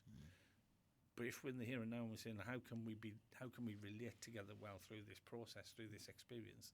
Again, that's what we're talking about, I think, being able to have those curious, doubtful willingness to transform kind of conversations in everyday life, even though they're really painful, even though they're potentially hard to have. I think that's what it's about. It doesn't mean there's promises forever in relationships, or, you know, we're always going to be friends, or we're always going to be together. It means even if that's no longer true, at least we can continue to engage with each other and talk it through and work it through and feel the pain, but keep doing it. I think that's how I agree that. Look, I talked to, there was the former Brighton player Bruno come on, and he talked about this type of subject, and saying exactly along those lines of life is about suffering, and we are going to suffer, whatever that looks like for different people. We are going to suffer, but it's how you get through that, and it's just part. Once we accept that, I think as individuals, it's part of life. That is life.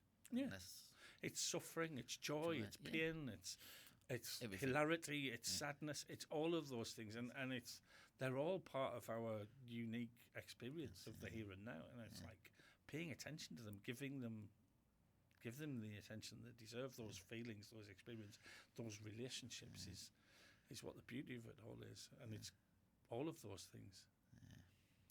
You can't live a permanently joyful life.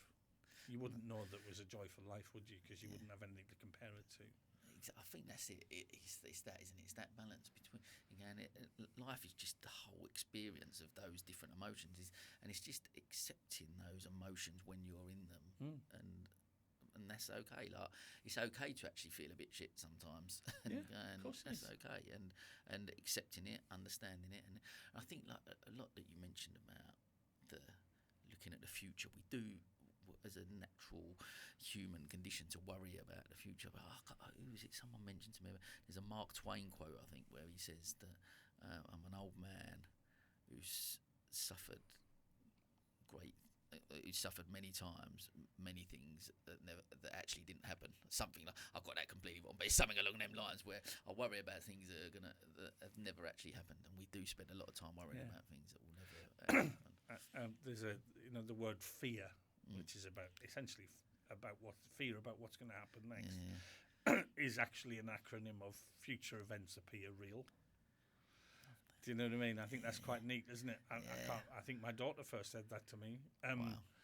It probably in a book somewhere that I don't know about, but I like that because it's what you've just said. You know, worrying about loads of things that have never happened. Yeah. There's another one which is like all these kind of idioms of it'll be all right in the end, and if it isn't all right yet, it's not the end yet. Brilliant. It's just that. I mean, so it's easy to be kind of glib about these things because sometimes people live in pretty horrible situations, of course. And I'm quite critical of the world I work in because it pays so much attention to leadership. And when we say leadership, we mean the people who own the big books and have the big offices and have the big, all the advantages. You know, one of the things we're interested in work at the moment is our research is the forgotten workforce. You know, those people we bashed pans for outside the front door during the pandemic that now conveniently we've all forgotten when they want a bit more extra money or they want to learn a bit more than living wage. I'm really interested in the life experience of those people. How are they able to be present in the way we're talking about it? How do we help them do that? Because they must be very worried, preoccupied with the past and very worried about the future because they're living hand to mouth. You know, so where my mum grew up, you know, she worked two jobs. She would clean the betting shop up the road and then she'd go to work in the fish and chip shop round the corner just to put a uniform on it, you know, just to put food on the table and a uniform on it. She was one of these people. My stepdad, when he did work quite hard. I'm not sure the government and the benefit system always knew that he was working hard, but or where he was living. But nevertheless, you know, he would work 8 hours a day on a building site, and he would earn reasonable money, but it was never going to get him out of the situation that we lived in. You know, so I'd like us to be paying more attention to all of us. Because I think the world of organisation development, the world of leadership development spends an awful long time focusing on already successful people. How do we get support in for those people who grew up in those circumstances, maybe that I grew up in, and I've been really lucky that life has presented me with opportunities that I've been able to take advantage of.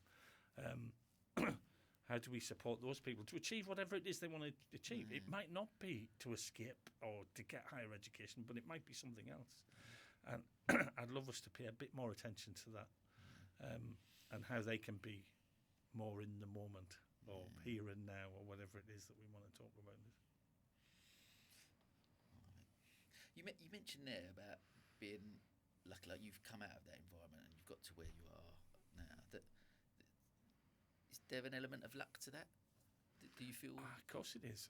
I mean, I think a lot of it is luck. It's just a lot of it is just being in a moment where there's an opportunity.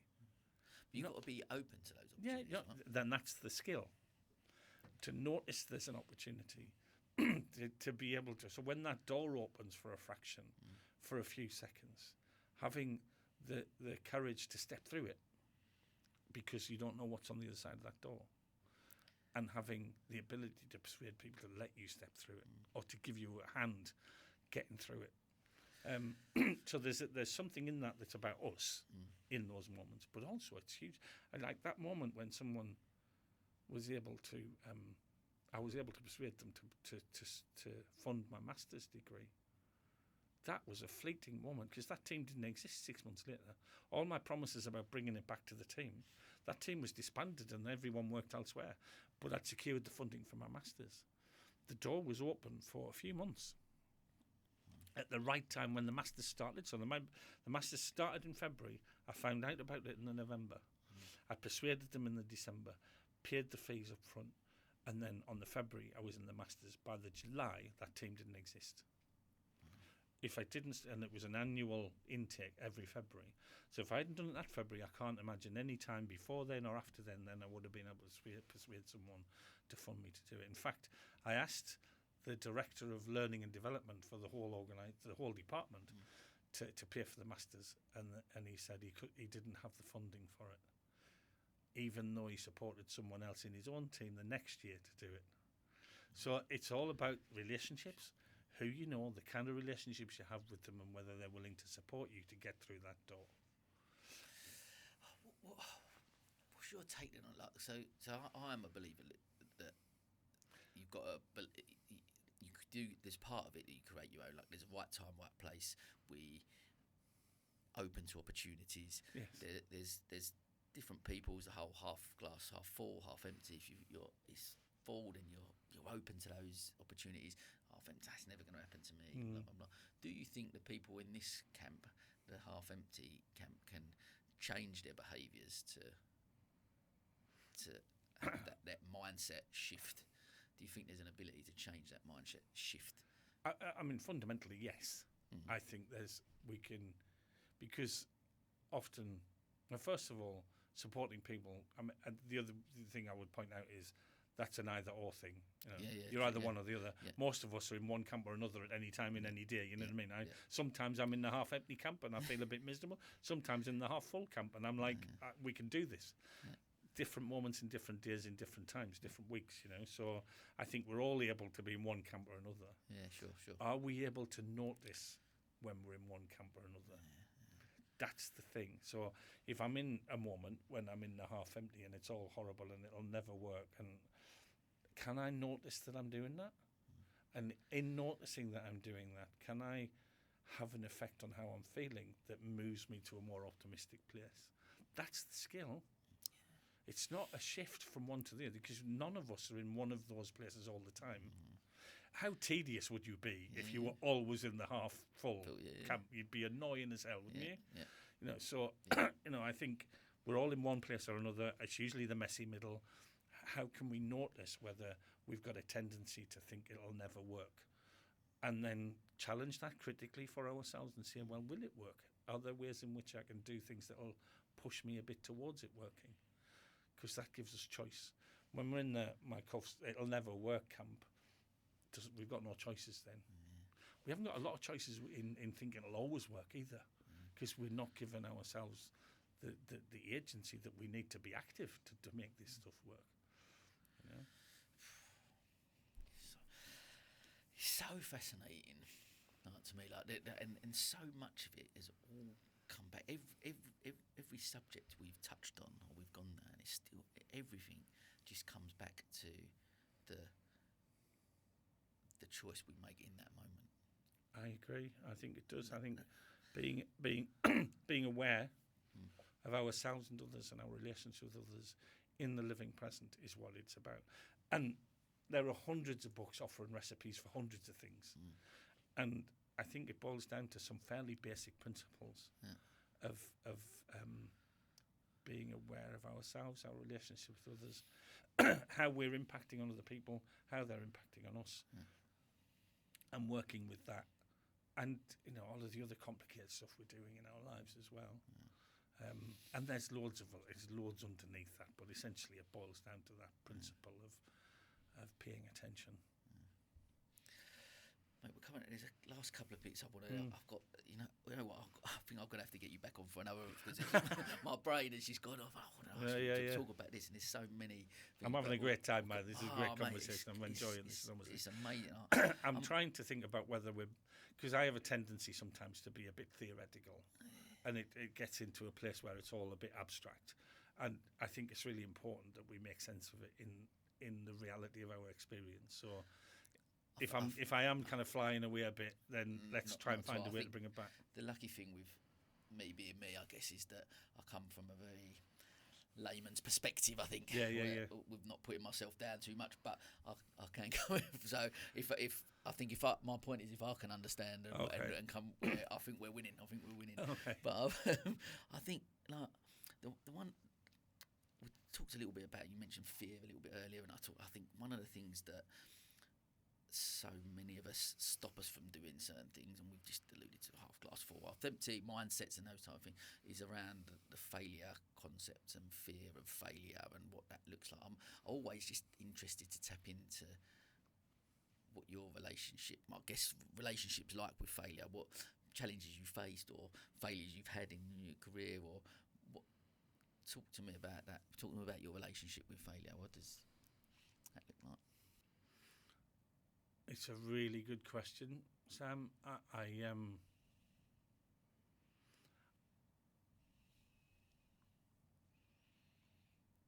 two things I would say about my relationship with failure is sometimes I very quickly move on, and I put behind me the things that didn't work. So I talked about at 18.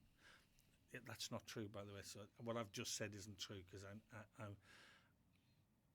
I try to put things behind me if they don't work. So I wanted to be an actor when I was 18, you know what I mean? I don't think I was ever going to be very good at it. I have a fantasy in my mind that I was going to be the best actor in the world, you know what I mean? And I never have to deal with that fantasy now, because I never tried really very hard to make it happen. So I can always imagine myself as this great actor, because I never had to confront the reality of what that meant. And I've definitely been guilty in a lot of my relationships in the past of that was other people's fault. They didn't help me enough, or they made me do something else instead. And one of the things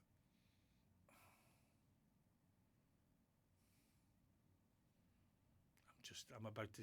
There's a potential for emotion right now that which is fine, and I'm happy with it. But it also might stop me being able to speak very well. I've come to realise that that's just what life does to you sometimes. You know what I mean? No one. One of the great phrases I really like is, everyone's doing the best with the resources they have available. And by resources we mean what the past has built them like, in their ability to work with what's here and now. And we're in a relationship with people all the time. And so failure, again, is a relational thing. It's never just us that fail. It's the consequences of whatever's going on, which no one ever intended. It just happens, you know. So I didn't become a great actor. I went to work because that was how I was constructed. It's how the people around me was constructed. In the relationships I was having, that's what we did. So I can't blame anybody. I can't really blame myself, because I was doing the best I could, and everyone else was around me. So I think when I can be my best self, I can understand that to be true. When I'm not my best self, I tend to have a moan about what I wasn't brought up right, or I wasn't given the opportunities, or it was all somebody else's fault. Which, you know, blaming other people doesn't get you anywhere, does it, really? But sometimes it does mean you have to move on and find new ways to live without blaming other people. So I think I sometimes haven't spent enough time thinking deeply enough about the things that I didn't get, that I wasn't successful as I wanted to be. I tend to shove it in a drawer and move on. And the problem is you can't keep the drawer shut. it keeps opening and coming and having another go at, and I think I recognise that's true of me too, is this what they call intrusive thoughts, you know what I mean? I'll find myself, without even knowing I'm doing it, going over something in my mind about what I could have done, what I couldn't have done.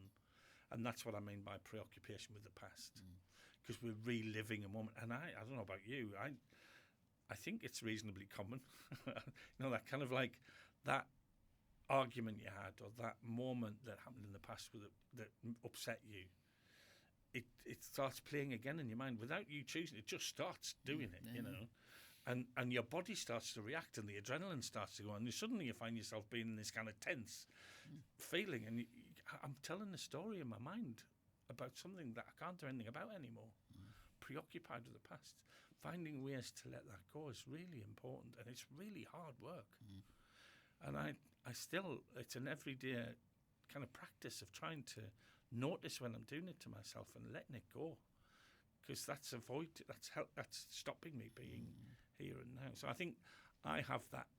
That's a real truth for me, and I'm noticing it more and more. I'm being able to notice that that's going on for me.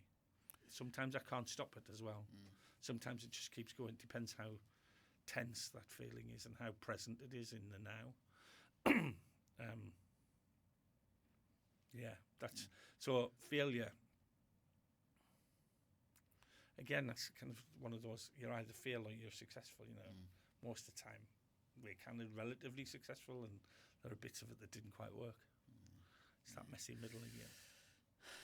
Does that answer your question? It really does. And one thing I want to pick up on just there, because it really does, but getting to know you in a short space of time I have, and look at from where you've come from. Yeah. That's why it's so interesting to find out someone where to what you've achieved. Yeah. Which is incredible. And yet you still mention about that draw that will keep coming out. Do you allow yourself moments to still go, wow, I've actually achieved some amazing. Look at where I am. Look at what you're doing and what you've achieved, and how incredible that is. Do you allow those moments as much as there's that voice sometimes that comes in and goes? I'm trying to be better at it. I'm not very good at it because there's a bit of me, and I know where it comes from. It comes from my early years, where clever people were kind of slapped around, to be perfectly honest. In reality, no one wanted to be a nerd at school. Do you know what I mean? So there's this voice in my head that tells me off for being a smart ass if I think I'm too clever. So a lot of what I've achieved has been through. I just, for some reason, whether it's a particular teacher or just how I came to think about myself, is I'm quite bright academically, and I didn't know it until I was nearly 40. I kind of wasn't all right at school, but I've always been able to grasp concepts and ideas really easily, and so I've done okay. I've done quite well. See, the language that I'm using, I'm not able to say, actually, it's pretty bloody spectacular that I've come from where I've come from and I've achieved the level of education I have. That's rare. That's not common. It's not important. I'll not be the only one that's gone to that school and ended up doing a PhD or a doctorate, but there'll be few of us. And I'm in an influential place doing interesting work with people, helping people develop into leaders in lots of different sectors, and helping people affect change embedded with humanistic values. That's all great stuff. I'm really proud of that. And that's what I'm proud of. Not necessarily I've got... Actually, the one story I would say that it's one of those ones where again, wow, look where I am, was last July, I'd only been back at Roffey Park, having done my masters there as an employee for about 6 months. And there were a group of our master's students graduating. And I was able to go to the graduation ceremony with my fancy doctor's gown on and my flop. When you're a doctor, you get a floppy hat. It's not one of those flat stiff ones. It's like this floppy hat. I get a whole kind of Henry VIII vibe around the kind of gown and the hat. You know what I mean? You can imagine, with a hat on. But I was able to be on the stage so you walk this fancy procession of all the kind of the really clever people at university, and I was in this procession, walking down the back and then through and then onto the stage, and we all sit in our finery, and there's this big kind of mace thing that gets placed on the front of the stage, all this ceremony and pomp and circumstance, all the expectant students sitting out there with their flat hats on. They haven't got a floppy one like me. They've got a flat one, and I was able to enjoy all of that, because that's huge fun in all of this kind of, it's easy to criticise all of that, but there's nobody out there in the crowds, mum and dads, nobody out there is criticising it. They're absolutely proud of what their people have achieved, their relations, their daughters, their sons, their sisters, their brothers. They're there to be proud. And all of that pomp and circumstance is part of that pride. And I love that. It's great. Dressing up is great. But I was able to read the names out of the graduands. They call them graduands until the chancellor at the end says, "You are now graduates." Okay. Until then, they're graduates, and they come on stage, and I read their names out, and they get presented with their certificates. So from entering that Masters in 2007, not knowing my arse from my elbow in terms of what I thought I was thinking about. Is it all right to say that? Of course. To now being able to come back as Dr. Curtis, presenting the certificates to the people who did the same Masters as me 17 years later, was a massive moment of pride for me. And it was that then that was a moment where I could go, I've come a bit of a way since my time in the immigration service, when I didn't really think about what I was doing well enough. Love that. And it's so interesting, because it's like, it fascinates me in your journey and inspirational you are, and listening to, like you said, where you come from, where you've gone, what you've achieved and stuff. But yet people will say that to you and sit in front of our immediate reaction. Like we find it uncomfortable sometimes to be complimented on stuff. People have said some kind things to me over the years, especially over the last couple of years. I think with lots of things we've been doing, I find it, whether it exactly as I think you've nailed it on the head. Like coming from growing up in Dagenham, in the area I did, like if you show off about something, like that you can't do that, can't do that. No. And actually just being confident, and actually someone giving you a compliment, and why we can't just go, oh, thank you. That's a really uncomfortable position to be in, right? Yeah, it is. And I think we share that. I mean, literally, if I used a long word when I was a kid, my brother would slap me around the face. I was literal, you know what I mean? So I think that's true. That we probably could be better at celebrating our success. And I think humility is also really important. Yeah. Holding that in a way that we not falling into the trap and thinking that we did it ourselves. We don't do anything ourselves.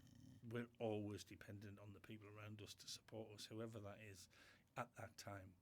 We couldn't have done it without all of the people around us in the relationships we have to achieve it, past and present, and probably in the future. So, humility is really important. It's good to be proud, but then kind of recognising that we're lucky. And we probably make some good judgments along the way. I'm proud of that. And then, for me, and I don't know about you, Sam, and it certainly seems, I love some of the stuff you've got in some of the words you're using around what you're trying to do. It's about narratives and stories and helping people learn from my experience. Certainly true. So when it comes alive in the classroom or in the learning space with people who are learning about leadership, it comes alive when we're able to talk about our experience and reflect on that experience using the literature to make sense of it and to challenge it. I think that's when it comes alive. So being able to tell our stories in all of their hairiness, do you know what I mean? Because there's nothing more boring than someone telling a story where it was just all success, because it's never true. Yeah. It's usually a messy kind of haphazard, accidental thing that we got to, and we found our way through. And those are the more interesting stories, aren't they? You know, I think sometimes there's also a tendency to, without getting too kind of theoretical about it, there are certain mythical stories in our history of growing up in this country that repeat themselves in all the novels and the stories. So the whole idea of the Moses story of leading the people into the wilderness to find the Holy Grail, or find the milk and honey, the place of milk and honey. That shows up in so many novels and stories. I think the film The Poseidon Adventure, where there's a terrible accident and this man leads the people through the ship and through all of these difficulties in order for them to get to the place where they escape. It's the same story that gets reproduced, and I think there's a temptation for us to tell our own story that follows the same path without even noticing we're doing it, because it's so embedded in what a good story is. That and this is true in science as well. I was reading a book a while ago with kind of science discoveries. It's follow that same path, There's this heroic individual who, against all odds, fights their way through all of this messiness to discover this thing that has this enormous success. But what that whitewashes away is all the dead ends he went down, all the people around him who were helping him make that thing happen. The absolute accident, like penicillin was found because he was looking for something else, and there was this bit in the petri dish that was dead, and he didn't understand why, and suddenly we got penicillin and we were able to cure so many illnesses. And we iron all of that out, and we then make heroes of the people that discovered it. So it becomes, and this is the problem with leadership development, becomes the idea that this individual was the hero of the story. We lose everyone else that went along the way, the messiness that led to it. And I think the temptation to iron out history to make an individual successful is part of that underpinning narrative that we need to explore a bit more critically. So true. I think so much I've learned from listening to the different podcasts and different conversations I've had, and so much of it leads to exactly that, about surrounding yourself with great people, and that whether we're building teams, whatever we're doing, like you said, there's people that are held up as, like you said, we've talked about leaders and leadership, and it's not like a hierarchy, everyone can be leaders, but it's all about people. It's all about the people we surround ourselves with, and the relationships that we build over our lifetime is where any success happens, right? And with that, a couple of times it's led us nicely on to round up. Like, obviously, the essence of the podcast is about success and what that looks like. You've talked about achievements that you've had and stuff like that, but how do you define success for me? What is success to you?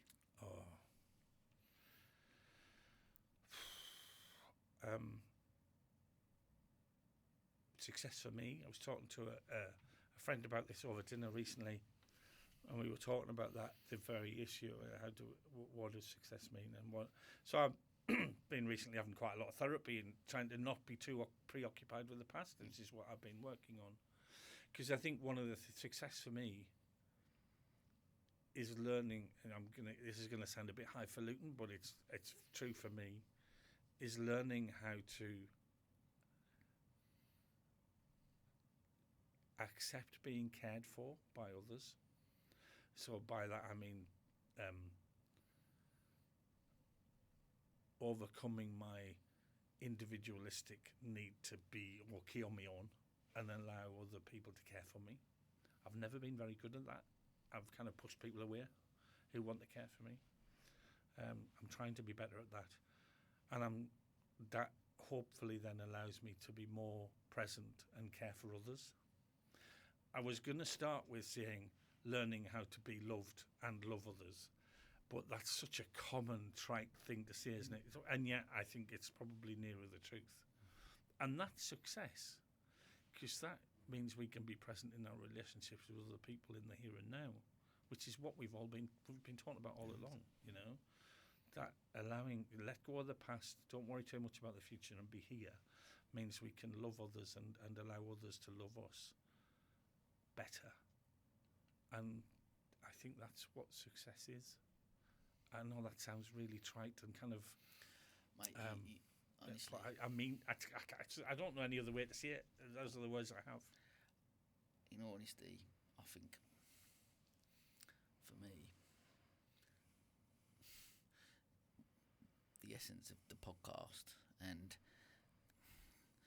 the thing I guess I'm trying, my mission, I guess, a little bit of trying to have these conversations, real conversations about everything and life and ups and downs, all them things and everything that comes in between our past and present, that comes to so much of what you've just mentioned of what success is, because there's that brilliant book that I talk about a lot. I've had some of them printed on my T-shirts, and the boy, the mole, the fox and the horse, and where he says exactly, there's two things. What is success? To love, and then realising why we're here, to love and be loved. And of all the things that I'm learning and all the ambition I've got and everything I want to achieve and all of that, that is what success is. And I've been called a nihilist for what I'm about to say. A nihilist is someone who doesn't believe in anything, thinks it's all pointless. I don't think it's all pointless. I think the point, as I've said, is the here and now and to love and be loved. That's the point.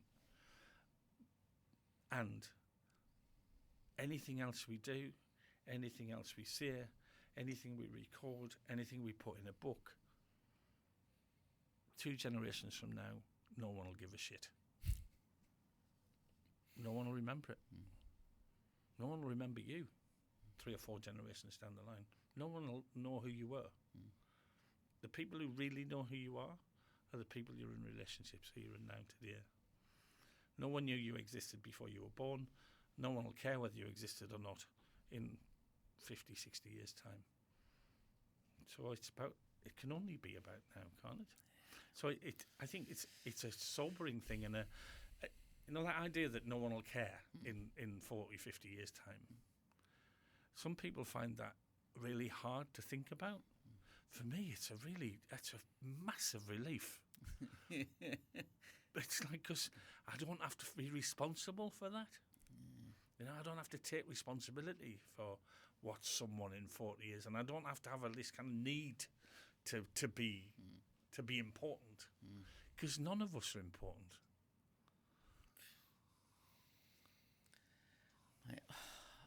Honestly, Graham, I'm so honestly grateful for your time today.